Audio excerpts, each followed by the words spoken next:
Hi guys, welcome to episode 1 of Drink Your Boba! Woohoo! In this, what's the word? Penultimate? I can't English sometimes, honestly. This is the time where I use the English as my second language. Excuse, okay, let me use it once. But anyways, it's my first ever episode of Drink Your Boba! It's such a big moment for me. Anyways, today I feel like it's only fitting that my first episode is about running, because doesn't it feel like literally everybody and their mom and their dogs are running right now? Every time I go on the social media rut, I see influencers posting, oh my god, just did a 10k run, just did 31k, just did 21k, and then there's me rotting, sitting on my desk, looking on my phone or my computer, watching their Instagram stories, like, god damn, why am I not moving? Why am I not doing anything? But it literally feels like running has suddenly just boomed as a culture, because it's really weird to me, because I've been running for like a few years right now, for I would say since 2021, 2020, 2019 maybe, even, where I was running. And I was starting to run before it was considered cool, before it was considered popular. And it's just really weird to see, because I'm not like a great runner by any means. I just run sometimes when I feel like it. I remember one time when I was in high school and I was running, because we had this one free block where we could do whatever we wanted, and I went on a run during that time because I really liked my school track and field, and I would just run. I remember one time this dude, who I've never talked to before, just came up to me and asked, why are you running? Isn't it so boring? That's verbatim what he said. And that got me thinking about my run history, because I used to be that person who hated running as well. Like, I remember in elementary school in Taiwan, I was the chubby kid. I was I guess not like fat kid, but rounder kid per se. So in tug of wars, I would always be in row 1 and 2, aka people with the most body mass, to word it nicely, of tug of war. So I didn't hate exercise, but I just wouldn't like exercise. I wouldn't voluntarily run per se, because I just saw it as a PE class warm up, which I hated. Like, the teacher would say, 去跑4圈, like go run 4 laps, and I'd be like, no, not again. I can barely do 1 lap. So that's kind of my run history. And when did it change? I would say my run history, like my relationship with running, changed when I was about 14, I would say, because my dad is he loves exercise. My whole family, like, we have it, I guess, exercise gene. We just really like exercising. So when I was young, my dad would take me out and play frisbee with me, and play, like, he had this little football thing, this little frisbee with a hole in it, like it was a frisbee but it only had a ring, and you would throw it and you had to use your head to catch the frisbee. Like, you have to like wear the frisbee on your head. And so I was raised with an like exercise liking mindset. And my dad, he really liked biking when I was in elementary school, and it was only until sometime when I was in middle school, like when I was 14ish, where he started transferring his love for biking into running. And slowly but surely, his runs would become more and more frequent. He'd start to run like every other day, every week. And this has been going on for years now. As of today, now 2024, he runs literally every single day, minimum 12k each run. He feels his body itching if he doesn't run. He does full marathons, half marathons, with an insane time, like insane, not PB, but I forgot the term, but the number of minutes to run a kilometer, the term of that. He does that insanely. And when I started to see my dad run like that, insanely crazy, I started to become curious. I was like, isn't running so boring? Like, why are you just voluntarily running around the neighborhood when you can literally go a straight line? But my dad does all the nooks and crannies of the neighborhood to get as much kilometers in as possible. I was so confused by that. But I remember I got curious, and This one YouTube video changed my life. I remember it so vividly. The YouTube channel, I remember it was from this channel called Zach Heike, I remember. But anyways, he just did a video on him trying to run 5 km for a week challenge, I believe so. I don't really remember. But in that video, he introduced Nike Running Club. And oh my goodness, Nike Running Club changed my life. It completely changed my perspective and outlook on running. This is not sponsored at all. Obviously, it's my first episode, but that app literally, like, boom, it transformed my life and my relationship with running. Because Coach Bennett, oh my god, whatever like human you are, amazing. Thank you so much, Coach Bennett. Without Coach Bennett and Nike Run Club, I wouldn't be here today. But in that app, like, Coach Bennett would be like an audio coach, I think. And anyways, he just completely changed my perspective on running, because he made running seem like not a chore, but something that you should be grateful to be able to do. Something that you should hold gratitude towards, because running is a gratitude that not everybody gets to enjoy. Like, you have to have a good body, you have to have 2 feet that allows you to run step by step, you have to have a mindset to be able to allow you to do it. There's so many things that go on when you're running, and Coach Bennett really made me appreciate the little things and appreciate the like little perks that you get from running and even being able to run, because not everybody is able to do it. And I would say like I would have to rely on Coach Bennett's Nike Run Club playlist to get me through a run.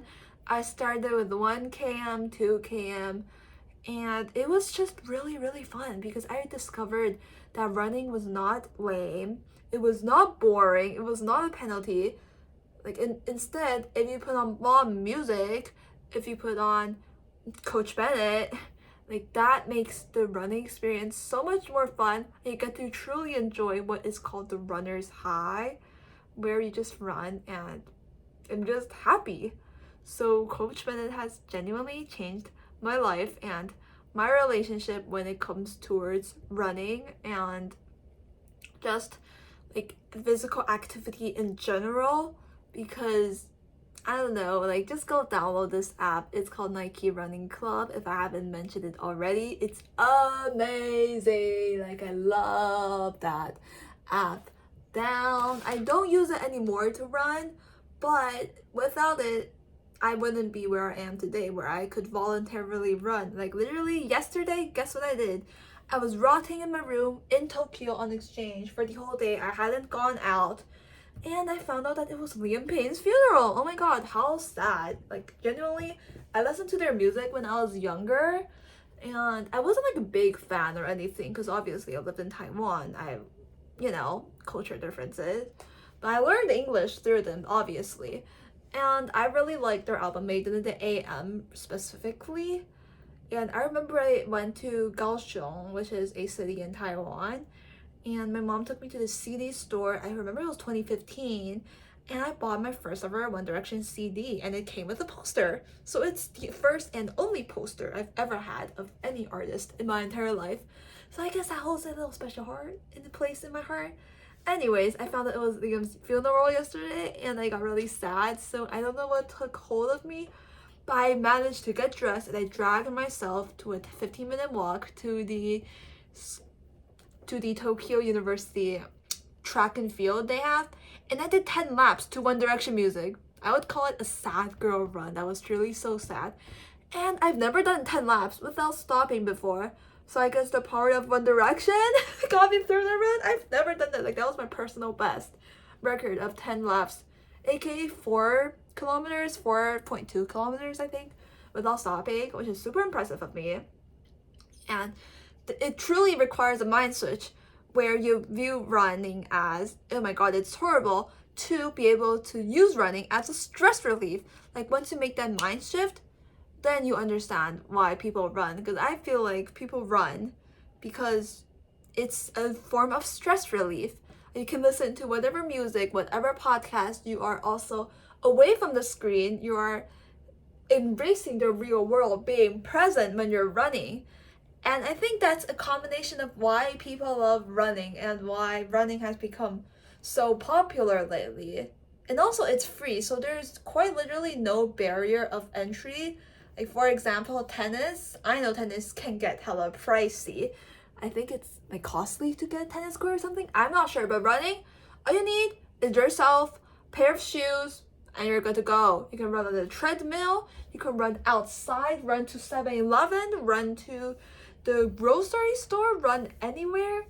There's nothing stopping you from running. So I believe that all of these accumulations is a test to why running has become so popular today. And also, I believe that run clubs have also skyrocketed in popularity because people feel the need of human connection. And I've joined run clubs before. They're so fun! I love run clubs. They're amazing. Okay, granted, I've only been to 2 run clubs. I've only been 2 times. But I saw a personal experience, and my experience was really positive in the 2 run clubs that I went. And I think that all of these things, plus loneliness, plus wanting to exercise, plus COVID, plus economics, because running is cheap, like it's literally free. I think all of these things are why running has become popular today. And now I want to talk about like going advanced from running, why I love running marathon races. I know it sounds crazy. Marathon races, girl, what do you mean 42 kilometers? Are you insane? No.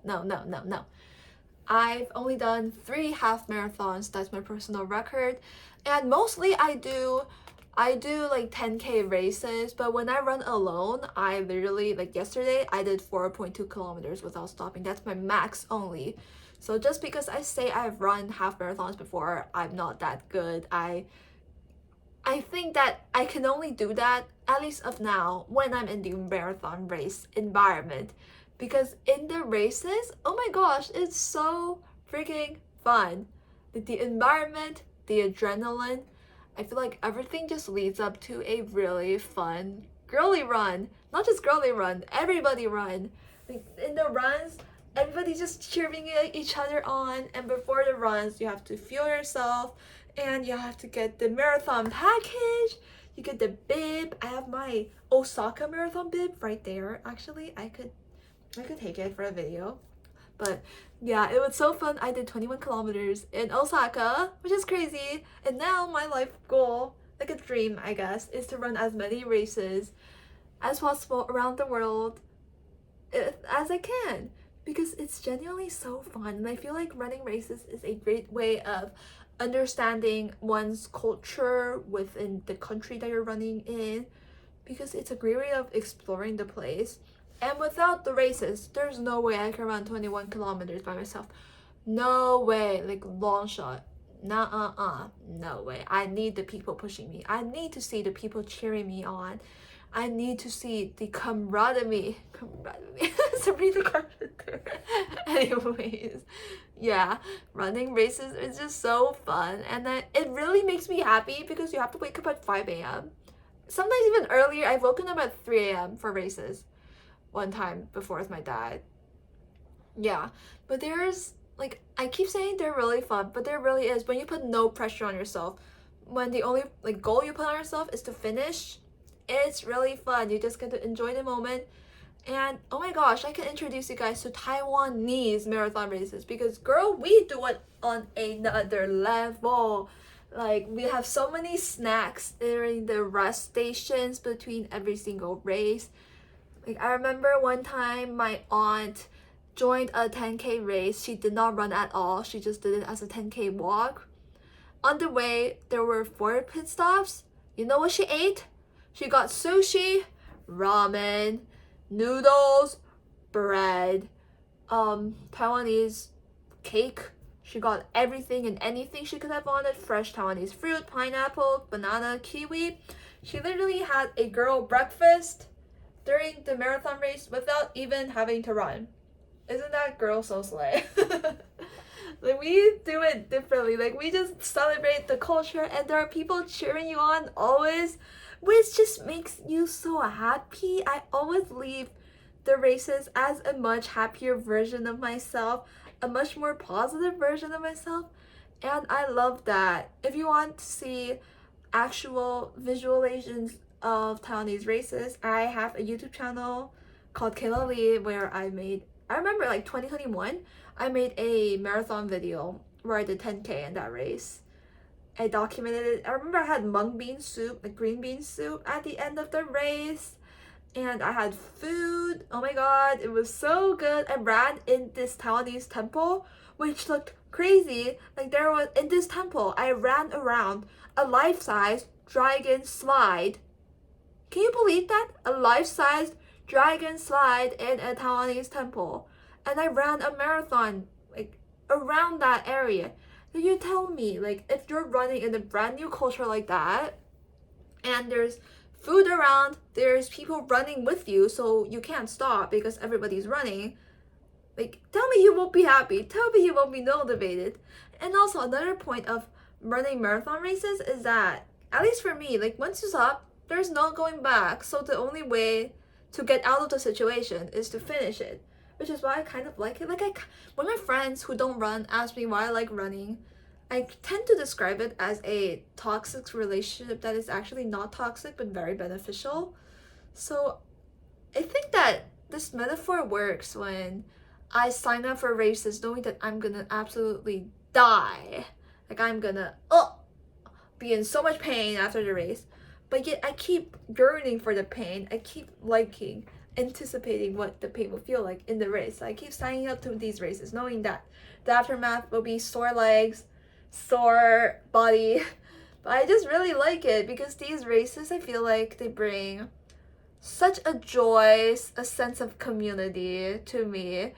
And even now that I know that races are painful, I would still voluntarily sign up for races when I can, when I'm available. 2 weeks ago, I did Osaka race, and I did my third ever half marathon. It was so painful. Oh my god, I think my time was like 2 hour 40 something. I don't know. I mean, I don't really compare times like that because I know I am not a good runner by any means. When you compare to people on YouTube, on social media, when every time they say that, oh, I ran a 5 kilometer in 30 minutes, I ran 10K in 1 hour, I'm still trying to push 5K in 30 minutes, okay? So when I say I'm a runner, I run, but I'm not a great runner. But I'm still a runner. I even read a book about this, like imposter syndrome in the running community. I didn't know that was a thing, but apparently that is.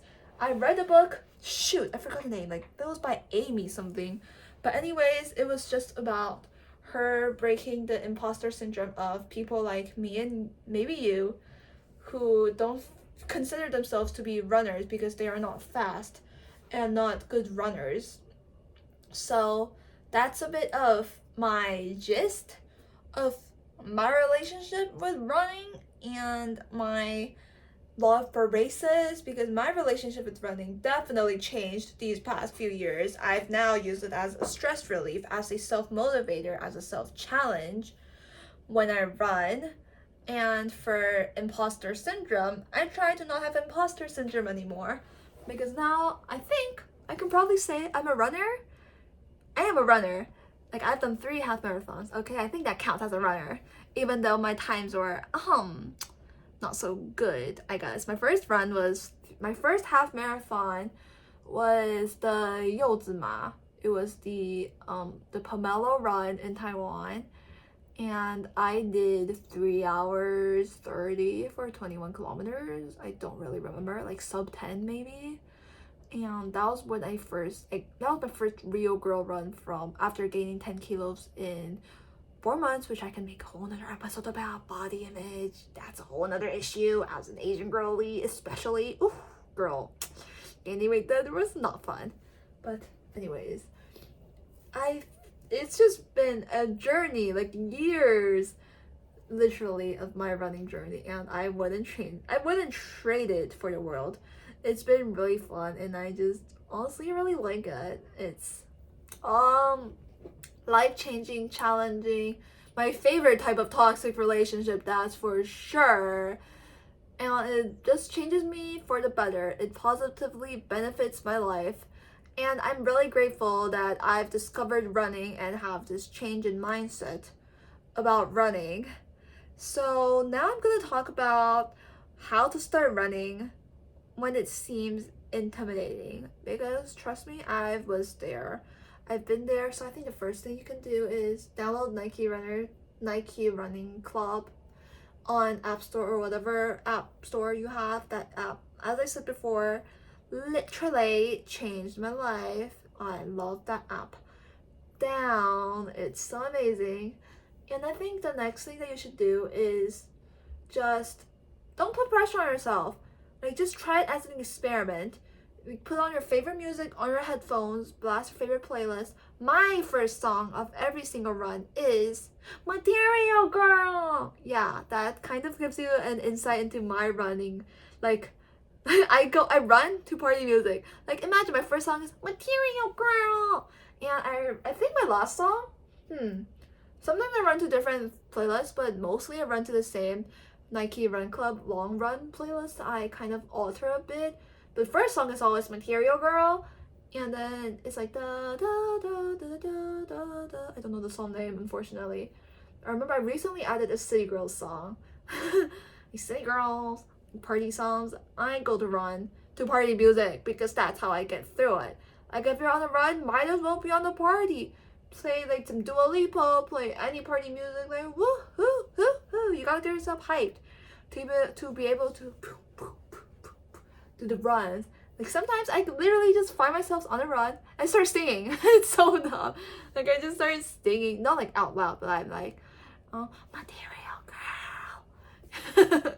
I just get really happy and really hyped when I start running, and I just really like it, as you can't tell already. So running has changed my life for the better. And how to start: get a good music, make a good playlist, download Nike Runner Club. Don't put any pressure on yourself. Maybe just get some, you need good shoes, like literally just running shoes. Don't wear Doc Martens to a run, okay? One time I saw this girlie wear her brand new Converse to a run. I'm not sure if she was actually running or if she was just in a hurry, but please don't do that, because I don't want your feet to get hurt. Your feet is literally what makes you be able to go step by step by step in your run. So you gotta take care of them. Gotta have good shoes to accompany you with the run. Oh my god, talking about shoes, my dad literally has so many shoes. He is on the running shoe, like, he's a fanatic. He has his Hokas, his cloud ons, his New Balances. Like, that's the only thing he spends his money on, is running shoes, which is kind of insane. It's so random, so dumb, but he likes it, so whatever. But my equipment for runs is, I wear my flip belt sometimes. My flip belt, it's basically like a little belt thing that you wear, and there's pockets all around. So I put my phone in it, I put my important like wallet or like some like important ID stuff in it, just in case, and I put my keys. And I also wear my Aftershocks running headphones, not sponsored, but I literally cannot live without my my Aftershocks headphones. I don't have AirPods, so these are basically my only headphones I have, but they make my running experience so much better, man. They just go over ahead, and you can listen to both music and the outside at the same time, which I think is very safe when you're running outside, because you never know if there's a car honking behind you and you have music blasting in your ears. That is not safe. So what else do I bring to my run? I bring my shoes. Right now I have New Balances. I don't know what model they are. My dad just got them to me. It's just white New Balances. Pretty nice. And the thing that has changed my life, oh my god, I got these. Shit, what is it called in English? 鞋垫. Like the little cushion you put that's in the bottom of your shoe. The shoe sole? No. Like the cushion thing, you know what I'm talking about, right? The cushion thing you insert into your shoe. Well, I realized that every time I walked, my calves would hurt and would be very sore. So I went to this shoe store and I got a 矫正 shoe. My English is catching up on my lack of English. What is it called? This adjusting shoe sole cushion. I bought that and sent it to my shoe. And ever since I bought that thing, my calves have never hurt when I've run or walked, when I've done workouts. Like, this has literally been a lifesaver to my life. And I really love it. It's been just amazing. And that has honestly made my life so much better. Because I think I'm, my English, 扁平足, what is it called in English? Like, I'm flat-footed? Is that what do you call it? Like, I think my foot is just flat. So the cushion has this little, extra cushion that pushes the inner part of my foot up so that I'm walking in the correct posture. So that causes my feet to not hurt anymore, which is so much beneficial. So amazingly good to my life. And I just really love it. And yeah, what else can I talk about for running? For my first ever running podcast. Oh my god, I can talk about the time I did Spartan races and Xterra races. They were so much fun and pain, but in a good way, in a fun way. Oh my god, the sun is setting if you're watching this on Spotify videos or YouTube videos. It's literally setting in Tokyo. It's been getting dark so quickly lately. It's only 4:39 p.m. and it's already getting dark now. That's gonna be another topic, another pod episode. But yeah, my Spartan races, so basically it's a race where it's a 5K or 10K, I forgot. 10K race, and there are 20 obstacles in between.